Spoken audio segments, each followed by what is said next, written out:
Bueno, buenas tardes a todos y todas, y los que estáis desde vuestra casa siguiéndonos. La explicación que hoy vamos a dar de todo lo que podamos del tema 6, que hace referencia a motivos primarios o biológicos.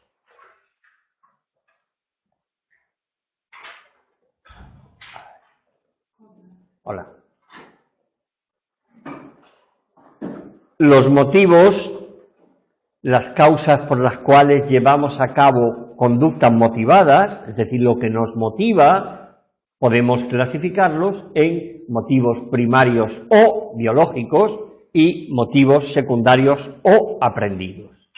Y hoy vamos a ver todo lo que podamos de los motivos primarios o biológicos.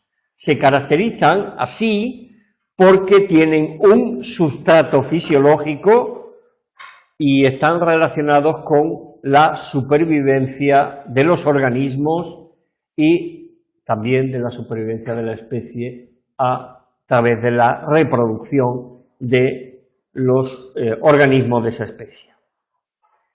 A la hora de explicar cómo funcionan los motivos primarios, se apela al proceso de homeostasis, que es un proceso que en el siglo XIX ya empezó a plantear el fisiólogo francés Claude Bernard, pero que quien realmente estableció los principios fundamentales de la homeostasis fue el fisiólogo americano Walter B. Cannon en 1932, un fisiólogo que impartía clases en la Universidad de Harvard.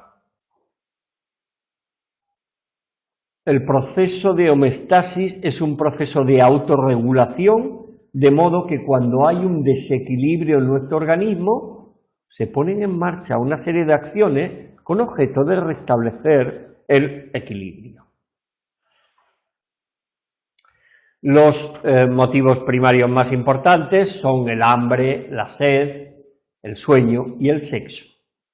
Sin embargo, el sexo no está regulado por mecanismos homeostáticos, ¿vale? Mientras que los otros tres motivos primarios, cuando hay un déficit, aparecen síntomas en el organismo de que es necesario satisfacer esa necesidad. En el sexo no hay ningún reloj que se ponga en marcha y que nos indique que es hora de tener sexo, sino que está regulado por otros mecanismos. ¿Por qué se caracterizan los motivos primarios? Lo primero, porque nos inducen a emitir conductas propositivas, es decir, conductas con una finalidad. Si yo tengo sed, las conductas que lleve a cabo van a ser para la obtención de algo que me calme mi sed, ¿vale? Son conductas, me posibilitan la emisión de conductas voluntarias, espontáneas por parte del organismo y son persistentes. Si yo voy por la calle y tengo sed, voy a pararme en el primer lugar donde haya algo que pueda calmar mi sed. ¿De acuerdo? A pesar de que los motivos primarios están fundamentalmente regulados por estructuras neurológicas como el hipotálamo y el sistema límbico, también los motivos primarios se ven influenciados por características del ambiente y también por experiencias, por estímulos externos y también por experiencias previas. Hay que tener en cuenta que en el caso del hombre, a medida que ascendemos en la escala filogenética, a medida que un organismo es más complejo, los motivos primarios están más condicionados por factores de aprendizaje y por factores personales de experiencias previas. Bueno, vamos a ver el hambre. Como podéis imaginar, es uno de los motivos primordiales para todos los organismos, incluido el ser humano, porque posibilita el hecho de consumir alimento que permita que los organismos puedan llevar a cabo sus funciones vitales, ¿vale? Pero también regula que los organismos no coman como posesos y se pongan como toneles, sino que también se regula que haya un cierto equilibrio, una cierta regulación del peso que los organismos están teniendo, que sea relativamente estable. Como os podéis imaginar, gracias a los alimentos, los organismos podemos llevar a cabo nuestras funciones vitales, ¿vale? Y podemos evolucionar ontogenéticamente y crecer y evolucionar dentro de la especie a la cual pertenecemos. Desde el punto de vista fisiológico, la conducta de comer está regulada por un equilibrio entre las señales de hambre y las señales de saciación, ¿vale? Y yo no sé si os acordáis cómo era el ciclo de la digestión cuando estudiasteis, yo no sé ahora cómo se le llama, ciencias naturales o, ¿vale? ¿Os acordáis de cómo era el ciclo de la digestión? ¿Sí? ¿Cómo era? ¿Perdón?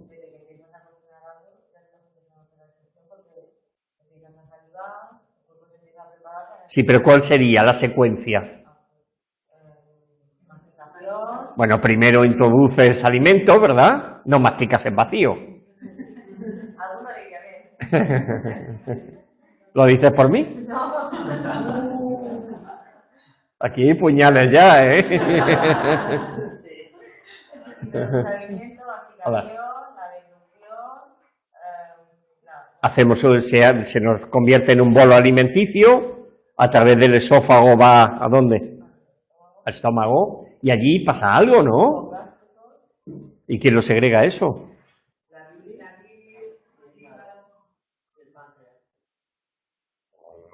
La vesícula biliar sí, segrega los jugos gástricos, ¿vale? El hígado no segrega nada. ¿Eh? Bueno, cuando hay en exceso, sí. Dice, esto sobra. ¿Y en los intestinos qué sucede? De nutrientes. ¿Y esos nutrientes qué son? Sí. Sí, vale, de acuerdo. Pero ¿en qué se convierte en ese bistec que te has comido a mediodía? ¿En?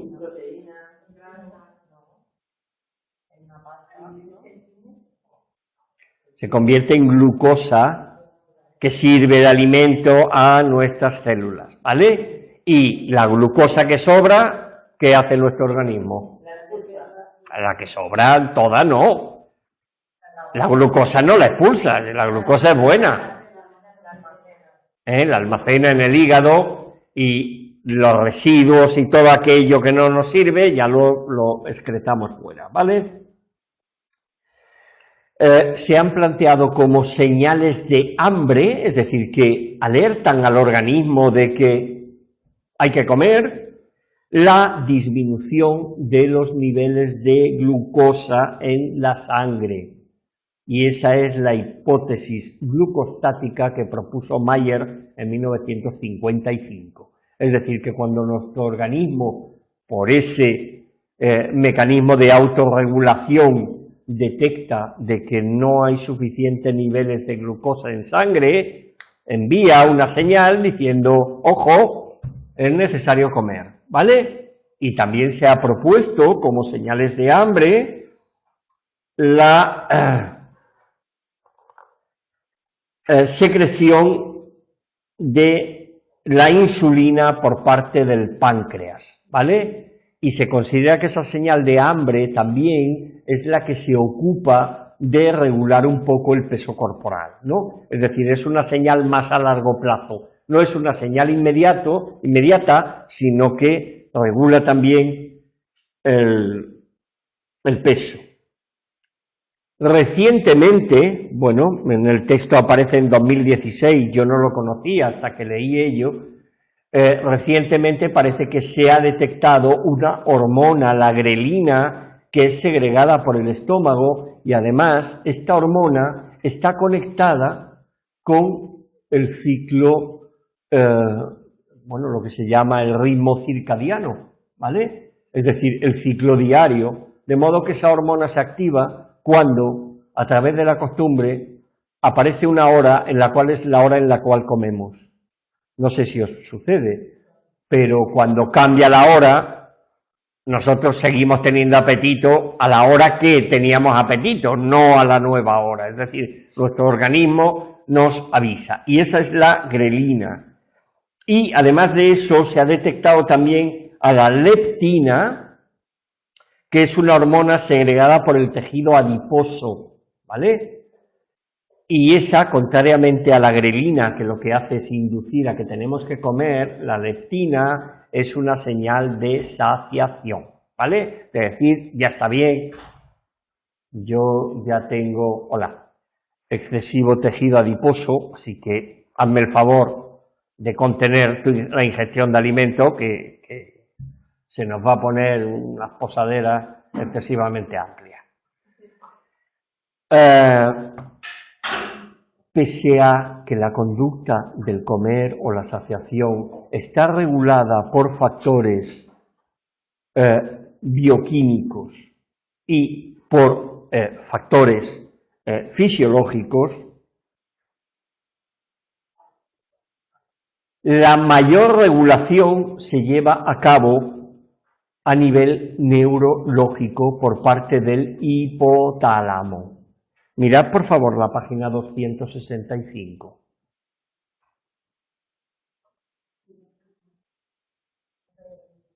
Ponte al lado de este guapo muchacho y lo verás.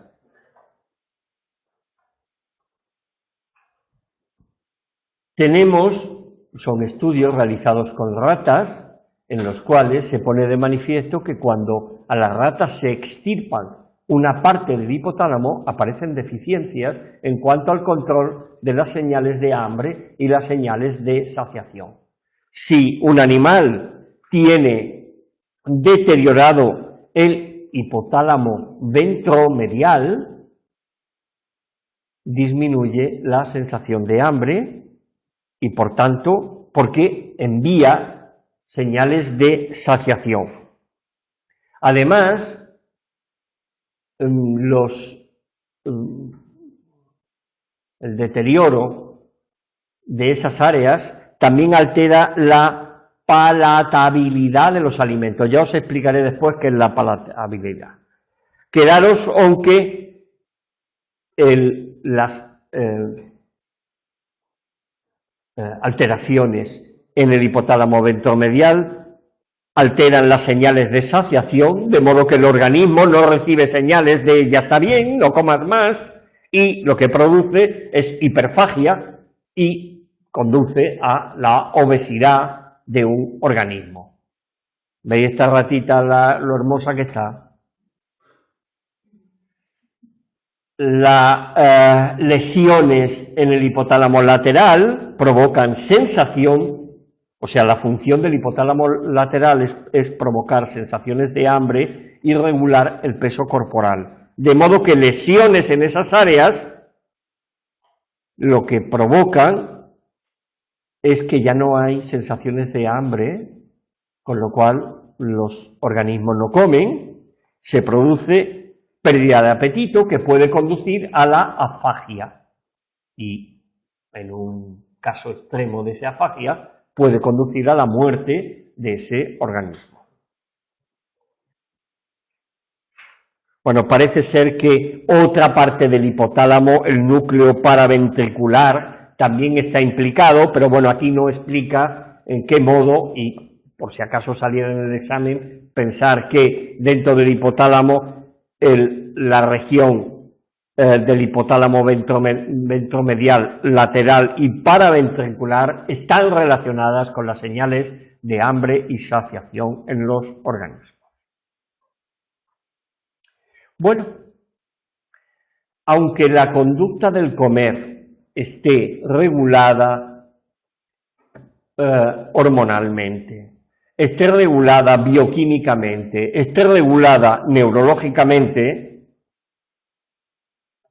en el caso de los seres humanos fundamentalmente, la conducta del comer está determinada por muchos factores, porque aunque parece haber una cierta preferencia genética al gusto por los alimentos que son dulces y salados y un rechazo a los alimentos que son ácidos o agrios, lo cierto es que al final nuestras preferencias alimenticias no son más que el resultado de las preferencias y aversiones que a lo largo de nuestra vida hemos llevado a cabo. Algo nos gusta y nos sigue gustando, algo no nos gusta y no nos gustará. Acordaros de las investigaciones que llevó a cabo John García. Lo hemos visto, ¿verdad? ¿Os suena? Aversión gustativa al sabor.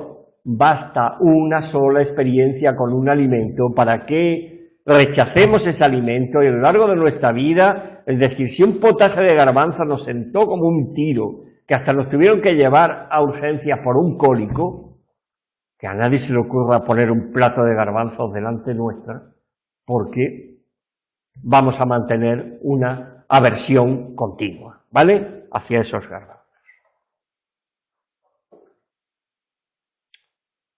Bueno, no solamente influye en nuestras preferencias alimenticias, sino también influye características de los alimentos y variedad de los alimentos. Estamos hablando de los seres humanos, ¿eh? Una primera característica de los alimentos es la palatabilidad.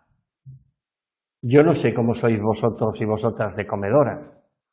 Yo os digo que a mí me ponen un plato en el cual hay una especie de magma que no se sabe muy bien lo que hay en el plato, como una especie de goulash húngaro, y que me disculpen los húngaros, donde ahí no se sabe qué estás comiendo, pues la verdad es que a mí no me genera palatabilidad del alimento. La palatabilidad es la sensación que nos produce el olor, el sabor, el aspecto de los alimentos. Sabéis que en los últimos años los chefs prestigiosos se esfuerzan porque la presentación de los alimentos sea sumamente estética, para provocar apetencia con solamente ver los alimentos. Esa es la palatabilidad, ¿de acuerdo? Y después hay otro aspecto respecto a la frecuencia que se denomina saciedad sensorial específica.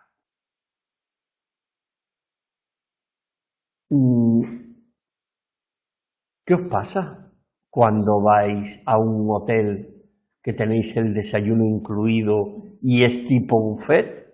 ¿Coméis exactamente igual que en vuestras... ¿Desayunáis exactamente igual que en vuestras casas?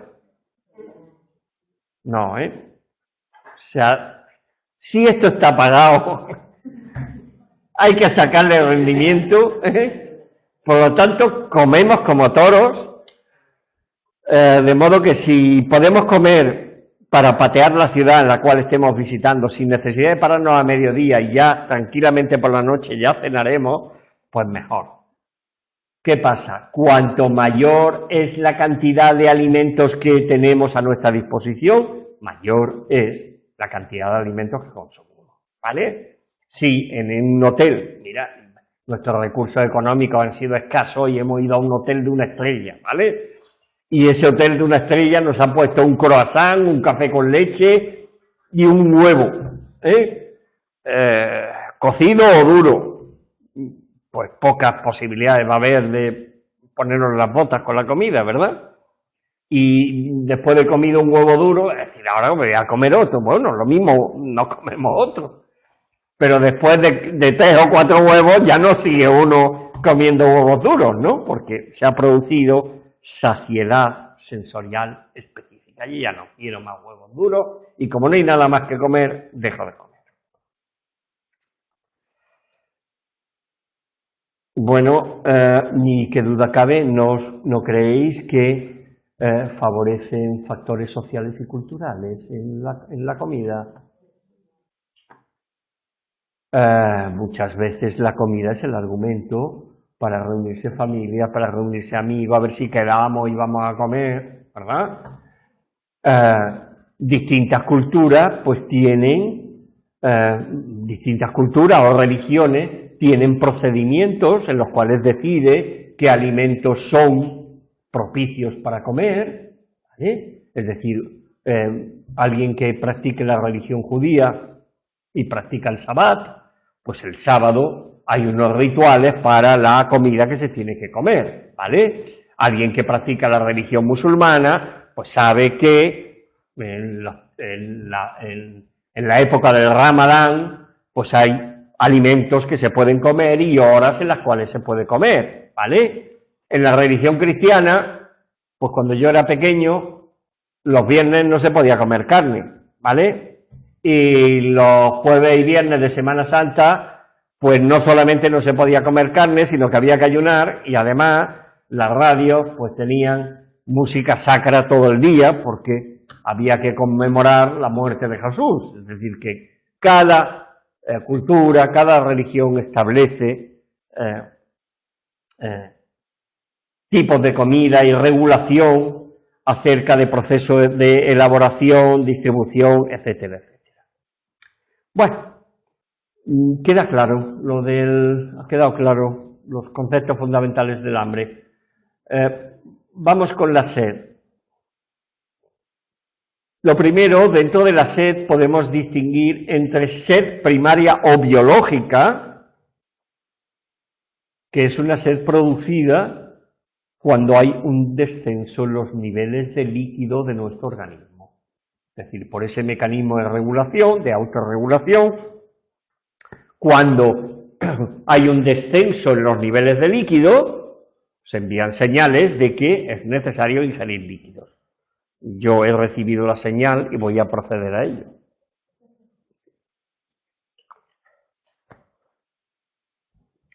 Decíamos que la sed puede dividirse en sed primaria o biológica y sed secundaria o espontánea, que es una sed en la cual fisiológicamente no tenemos sed, pero consumimos líquidos. Resulta que 4 personas deciden irse de cañas, ¿vale? Y se van a un bar. Y ponnos una ronda y se beben una caña. Después, otro, ponnos otra. Y de allí no sale nadie hasta que no ha consumido 4 cañas, ¿vale? ¿Creéis que a la segunda caña había una necesidad biológica de beber? No. Era una situación social en la cual la costumbre es que si vas con muchos y cada uno invita, pues hay que completar el ciclo para que le dé oportunidades a que todos puedan invitar.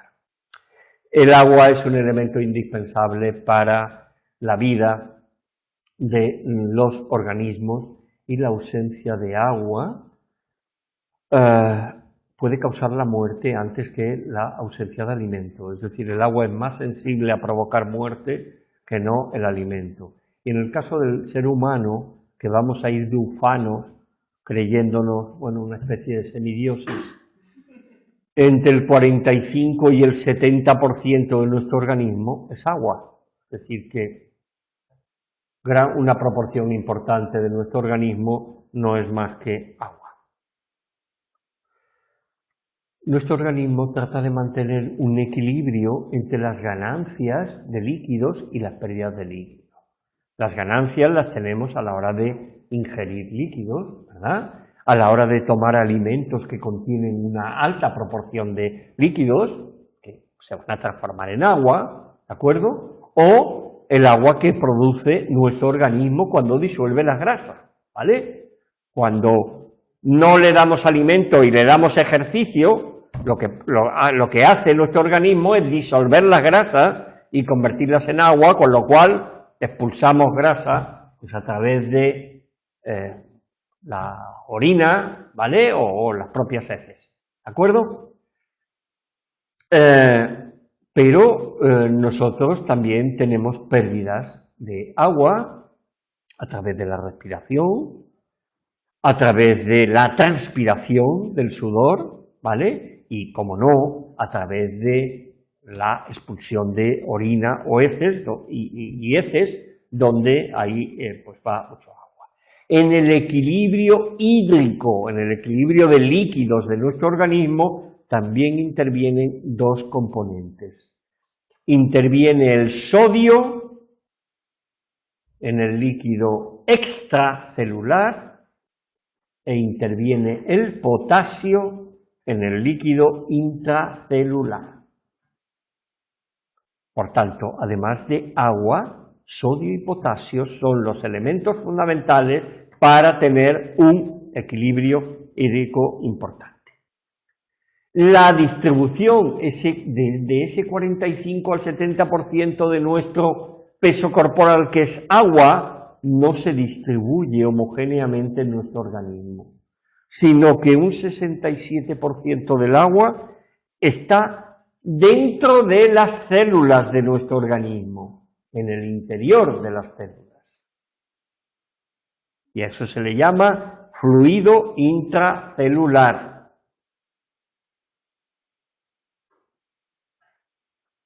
Un 26% del total de agua está en el fluido intersticial, que es el fluido que rodea las células, y un 7% del agua está en el fluido intravascular, es decir, en la sangre. Y hay un poquito menos de un 1% en el fluido cefalorraquídeo, que eso está en el cerebro y en la médula espinal. De modo que en nuestro cerebro, en la médula espinal, hay muy poquita agua.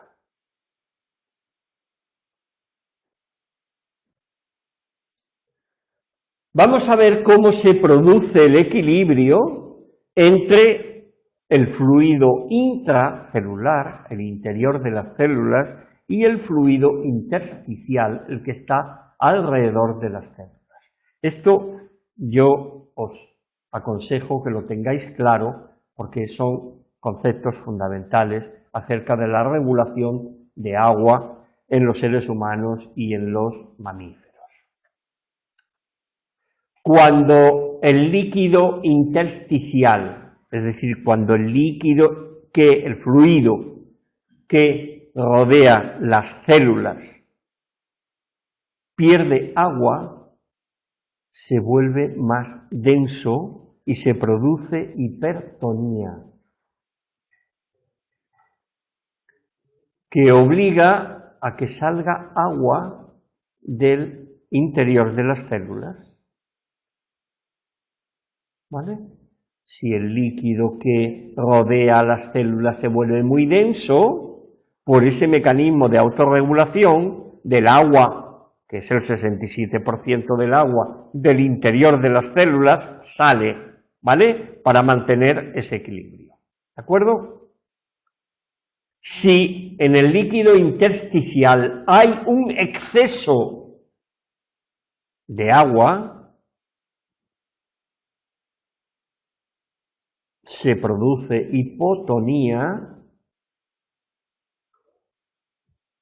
y ese exceso de agua pasará al interior de las células.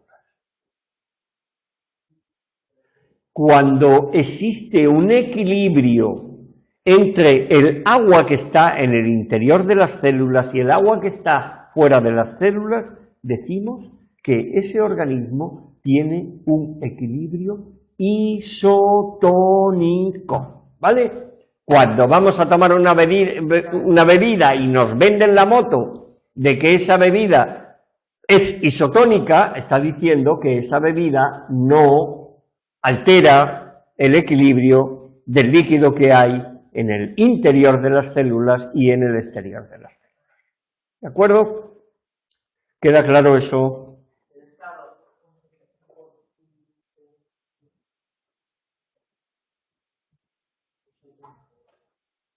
El equilibrio se denomina isotonía. ¿Perdón? Bueno, cuando no hay que lanzar flujo desde el exterior a las células ni desde el interior de las células hacia afuera, ¿vale? Cuando la causa de la sed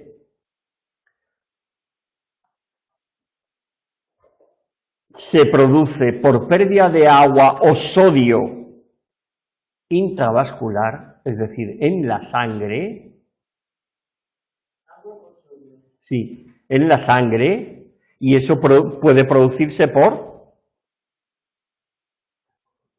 qué puede producirse? ¿Perdón?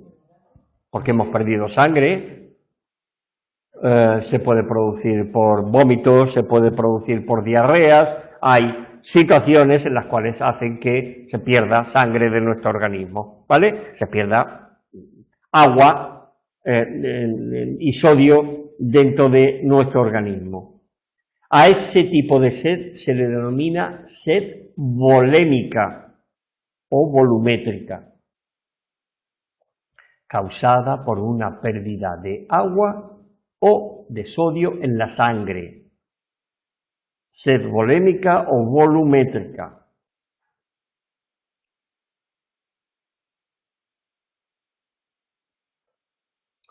Cuando la falta de líquidos es intracelular, es decir, en el interior de la célula, a ese tipo de sed le llamamos sed osmótica. Sed osmótica, y también se le llama deshidratación celular. Las células están deshidratadas.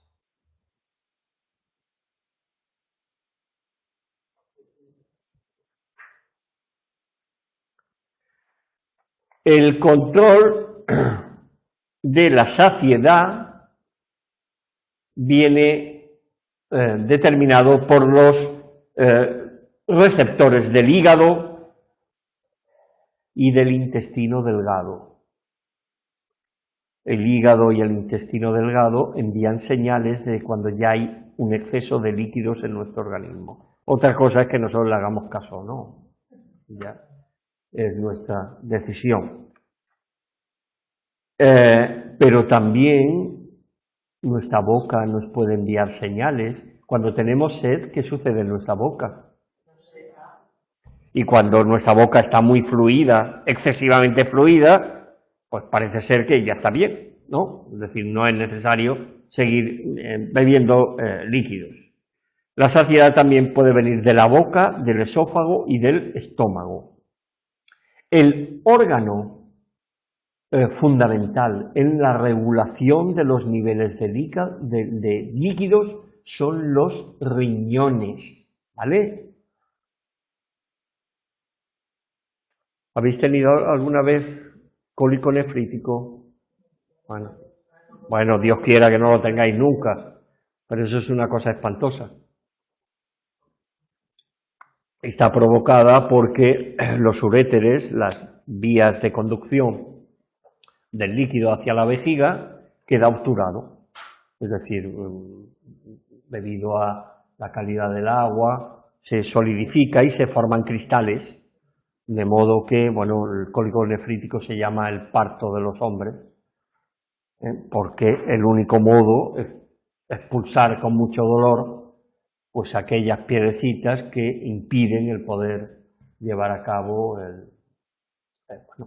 la orina habitual, la expulsión de la orina de un modo habitual o de un modo adecuado. Dentro de los riñones hay dos hormonas, la aldosterona, que regula los niveles de sodio,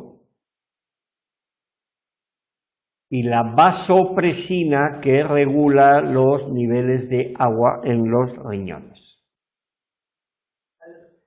La vasopresina, de modo que cuando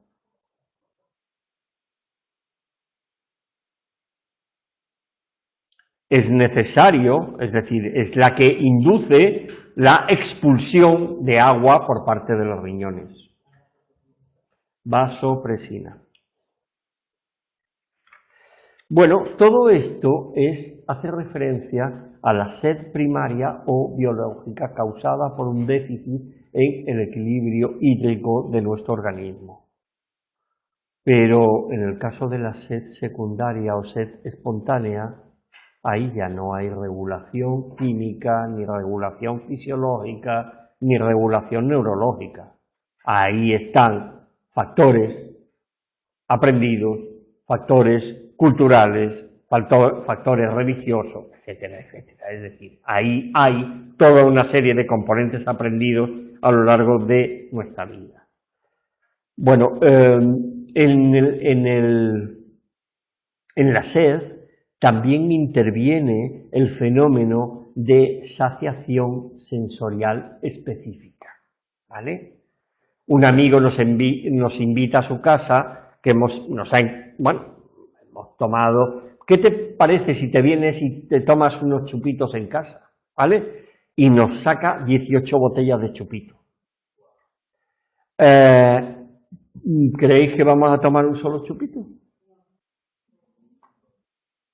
Bueno, si controlamos nuestra capacidad de ingestión, lo mismo decimos, mira, yo me tomo unas hierbecitas dulces y ya está, ya me voy porque a mí esto me altera mucho.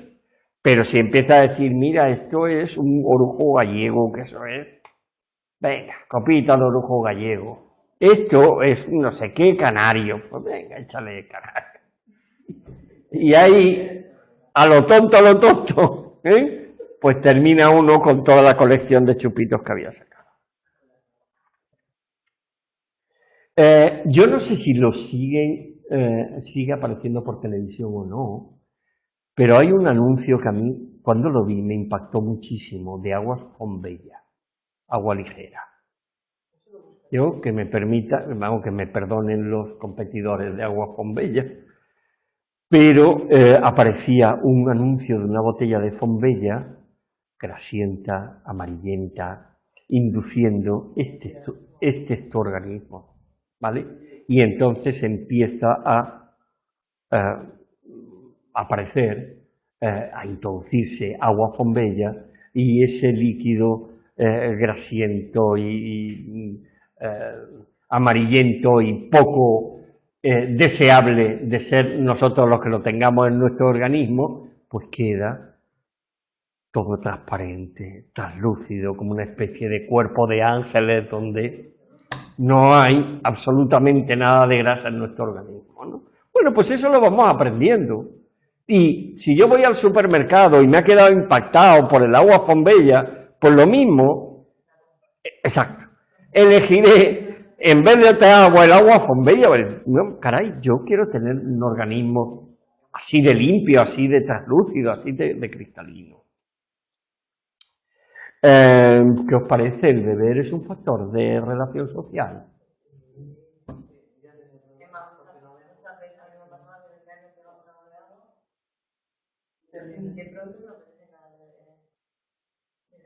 Ya. No, pero digo de factor social, de factor de reunión social, ¿eh? Es decir, a ver si nos vemos y nos vamos a tomar unas cañas, a ver si nos vemos y nos tomamos unos vinos. Hay comunidades autónomas en las cuales el poteo del norte o el tapeo del sur conlleva el hecho de ir en procesión de bar en bar tomando pues bebidas y comidas y lo que surja, ¿no?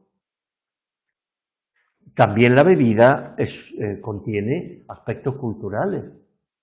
Imaginaos la ceremonia del té en Japón. No sé si habéis estado en Japón. No, vale.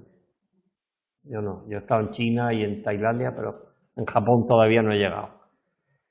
Pero sí lo he visto, y la verdad que es una ceremonia tan fantástica, tan bonita, tan excelsa, de ver a una mujer con kimono servir ese té con esa parsimonia y esa elegancia, que, bueno, pues en este caso es un aspecto puramente cultural lo que está determinando.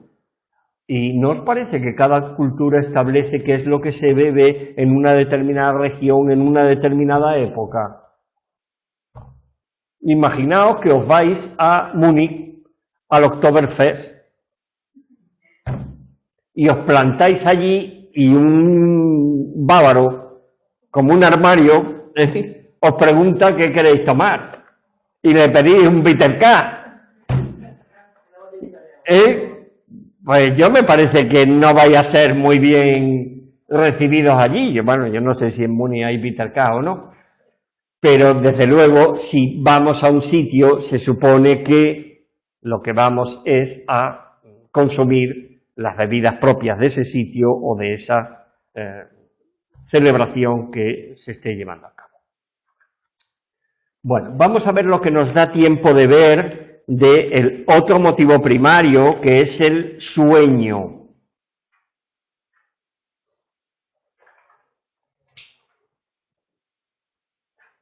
El sueño es tan importante en nuestra vida que 1/3 de nuestras horas diarias la pasamos durmiendo. O sea, imaginaos lo importante. Si bien es verdad que a medida que nos vamos haciendo mayores, cada vez es menor el número de horas que necesitamos.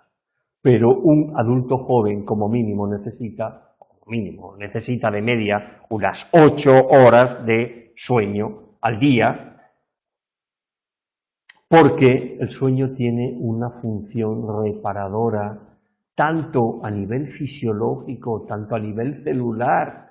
Es decir, los desastres que en nuestro organismo se causan durante el devenir diario, cuando estamos dormidos, aparece como una especie de restablecimiento de aquellos aspectos que han quedado afectados por alguna circunstancia. Pero además, el sueño, y eso desde los años 60 se han llevado a cabo muchísimos experimentos en los cuales han puesto de manifiesto la importancia que tiene el sueño en la reestructuración cognitiva y emocional. Son muchos los experimentos que han puesto de manifiesto la importancia que tiene el dormir con la retención en nuestra memoria de contenidos previamente adquiridos. Vosotros que sois estudiantes,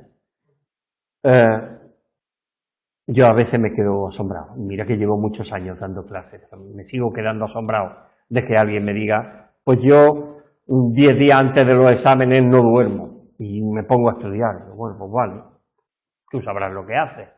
Pero son auténticas barbaridades, y algunos de esos que hacen eso se asombra de que llegan al examen y, a pesar de que supuestamente creen tener asimilado conceptos, cuando están en el acto del examen no hay modo de que recuperen de su memoria aquella información, porque tienen agotados los circuitos cognitivos de retención memorística y por tanto no hay nada.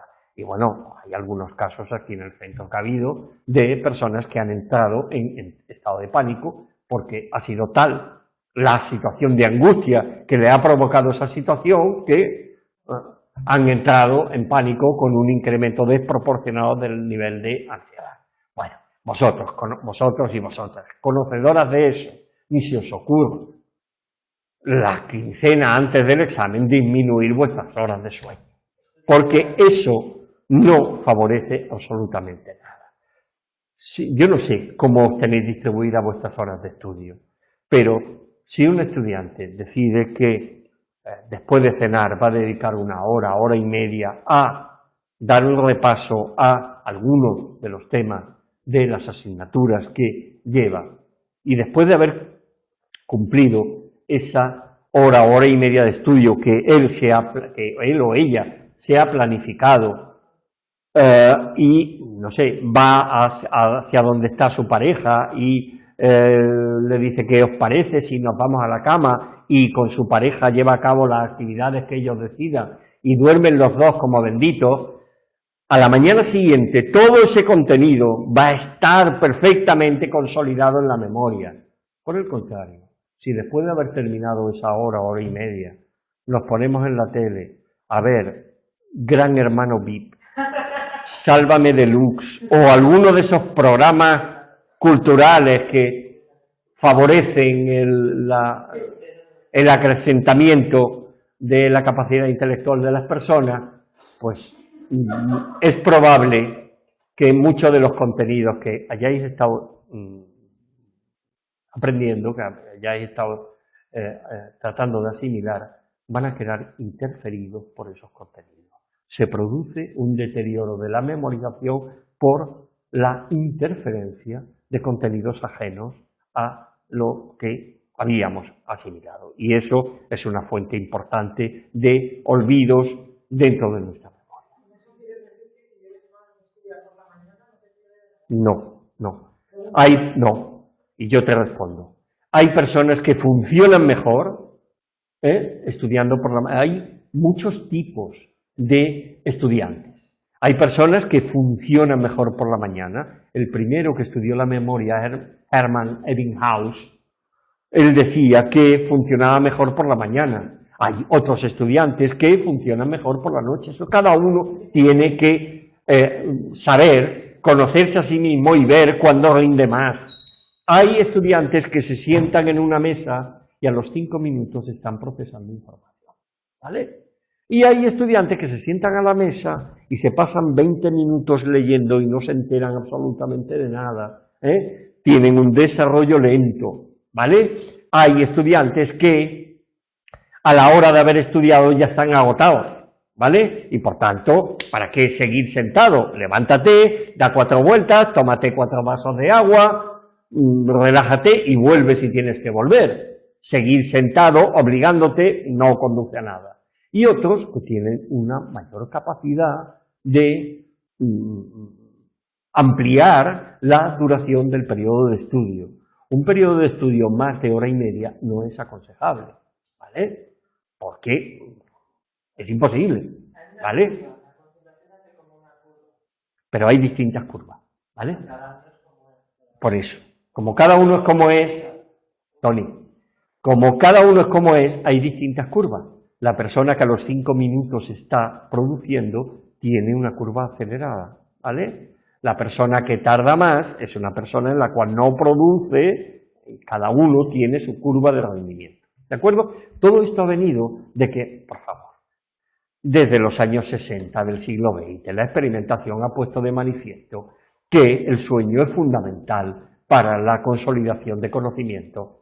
No caigáis en la torpeza de la semana antes del examen privaros de vuestras horas de sueño, porque eso no va a conseguir que tengáis una mejor asimilación, sino lo que va a producir es un deterioro de vuestra capacidad de asimilación.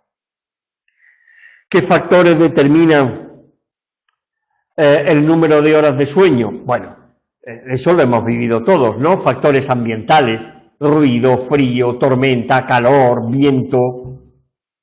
No sé si en vuestro entorno familiar hay alguien que le da miedo a las tormentas y cuando empiezan los truenos, se ponen a temblar gritando, Dios mío, aquí esto es el apocalipsis. Eso no favorece la conciliación del sueño, ¿verdad? De igual forma que en periodos de mucho frío, donde estás tiritando como un pollito, o periodos de intenso calor, donde ya no hay ni pijama ni hay nada y aquello es sudar como un... Sí, pues tampoco facilita el hecho de poder conciliar el sueño. Factores psicológicos, preocupaciones, ansiedad por problemas, todo eso no favorece, ¿vale? Ritmos circadianos. Yo sé que alguna vez pregunté si alguno o alguna de vosotras formaba parte del ámbito sanitario y solamente levantó la mano una señorita, fuiste tú, vale. Anabel. Bueno, me ha sobrado una E y una N. Tú estás por turnos, ¿no? ¿Y cómo funciona eso? Muy mal, ¿eh? Es decir, las personas que tienen que dormir por turnos, la verdad que sobre todo cuando tienen un turno de noche y tienen que dormir de día, es realmente dificultoso el poder conciliar el sueño. A todos, en mayor o menor medida, nos ha pasado que cuando hemos hecho un viaje transoceánico, el famoso jet lag, estás 2 o 3 días como tonto por el cambio horario en el cual no consigues adaptar. Tiempo transcurrido desde que la última vez que dormimos, ¿no? Cuanto mayor sea el tiempo que hace que no hemos dormido, mayor es la sensación y la necesidad de sueño, ¿no? Hay veces que los párpados se caen, ¿no? Viajes de esos largos en los cuales yo dije, yo me tumbo aquí en el aeropuerto, ya me tumbo donde sea, pero yo lo que necesito es descansar, ¿no? Y después, bueno, pues otros aspectos. ¿Alguno de vosotros o vosotras está casado? Bueno, es que sois muy jovencitos. ¿Os imagináis que una novia la noche antes de su boda va a dormir plácidamente? No parece, ¿verdad? Va a estar pensando cómo va a ir la ceremonia, cómo va a ir... Es decir, son experiencias activadoras. Yo no sé si alguna vez, claro, sois tan jóvenes que no pasa nada. No sé si os han dolido alguna vez las muelas o el estómago. Sí, bueno, normal. ¿Es fácil dormir así? No, ¿eh? Y bueno, si una persona toma estimulantes, toma excitantes, pues no se posibilita el que pueda conciliar el sueño, porque lo que está haciendo es impidiendo que las ondas cerebrales adquieran un nivel de estabilidad que posibilite que pueda conciliarse el sueño. Vamos a ver fases del sueño.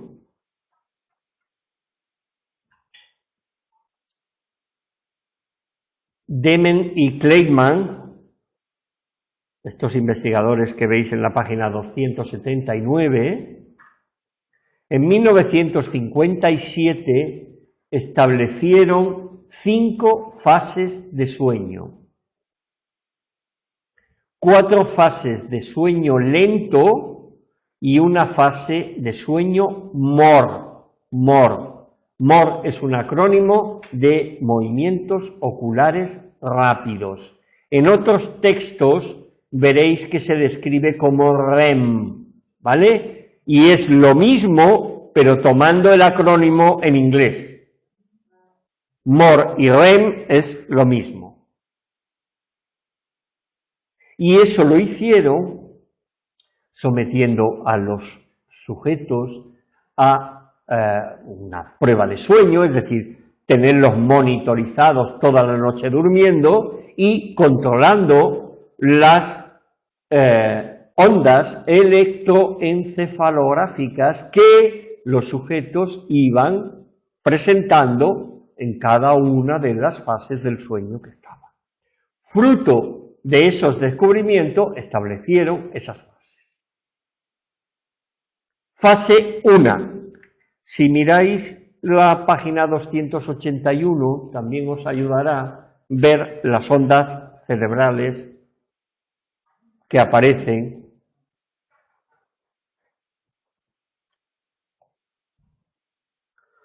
La fase 1 de sueño es una fase que podíamos denominar de duerme vela. Porque es una fase en la cual es eso que se nos caen los párpados en el sofá viendo la tele y alguien a nuestro alrededor dice algo, cariño, ¿por qué no te vas a la cama?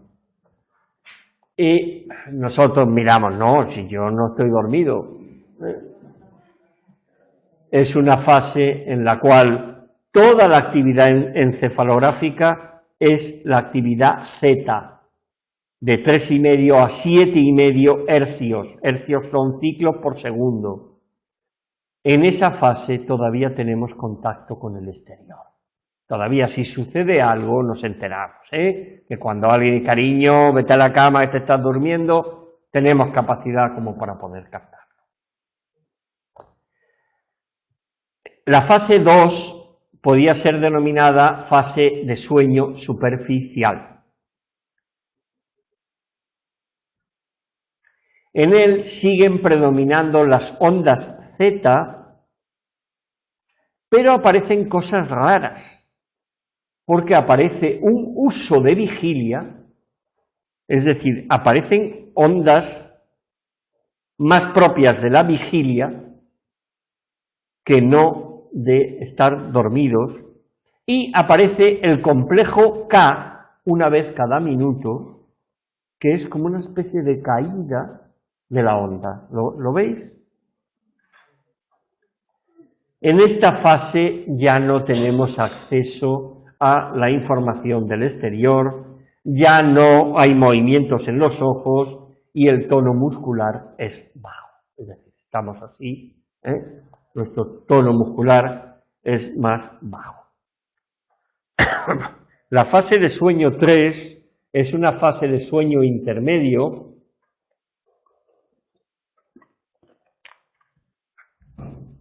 en las cuales las ondas delta, que son las ondas propias del sueño, ya ocupan casi el 50% del registro electroencefalográfico.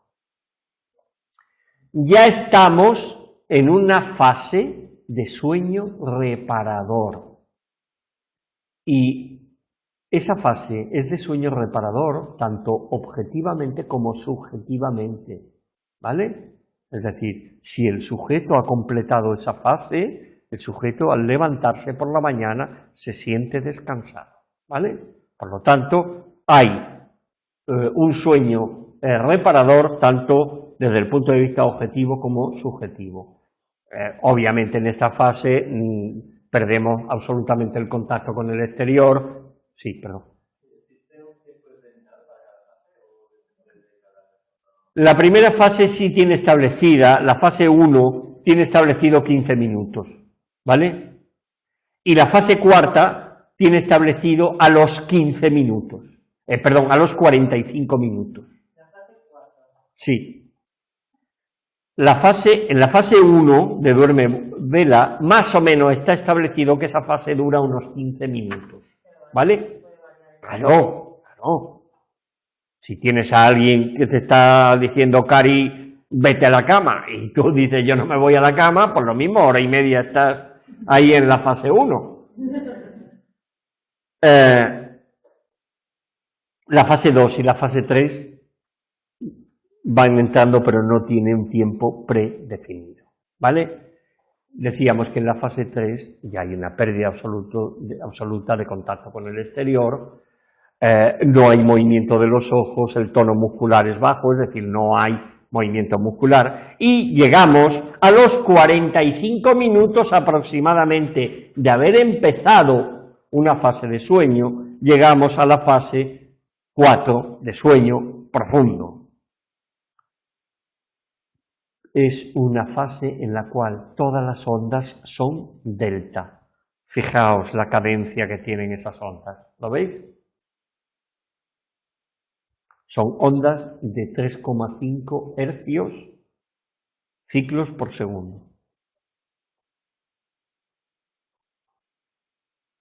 Es una fase de sueño fundamental para la recuperación física, memorística y emocional. En esta fase se producen los sueños racionales lógico-conceptuales, es decir, cuando soñamos algo muy estructurado y que tiene lógica, se ha producido en esta fase. Ya veremos que hay otra fase donde aparecen sueños, pero son sueños que dicen, ¿y cómo he podido yo soñar eso? ¿Vale? Que no tienen ni pies ni cabeza. En la fase cuarta es donde se llevan a cabo el sueño profundo, En el sueño profundo es donde se llevan a cabo los sueños racionales, lógicos, conceptuales, y en esa fase pueden aparecer algunas alteraciones del sueño como el sonambulismo. Hay personas que se levantan y deambulan estando profundamente dormidos y no tienen conciencia de haber deambulado ni haber... Si a la mañana siguiente alguien le pregunta y no tiene ni idea de por qué ha sucedido eso. Una cosa importante, y lo dejamos aquí, continuaremos el próximo día en la siguiente fase, que es la fase de sueño-mor. Las personas que tienen déficit de sueño en la fase 3 y la fase 4 de sueño profundo son personas que por la mañana se levantan como zombies, que ya se levantan y ya están cansados y tienen una sensación de no estar recuperados física ni psíquicamente y tienen unas ganas permanentes de estar dormidos, de modo que a la menor oportunidad ya están, cuando están sentados, ya están dando cabezadas porque su organismo le está pidiendo que necesitan sueño. Vale, lo dejamos aquí, nos quedamos en la página 280, que es la fase de sueño MOR. Bueno, los que continuéis con fundamento de investigación, en 5 minutos volvemos a vernos. Gracias a ti por estar ahí y a ti también, Esber. Y también a ti, bueno, a todos.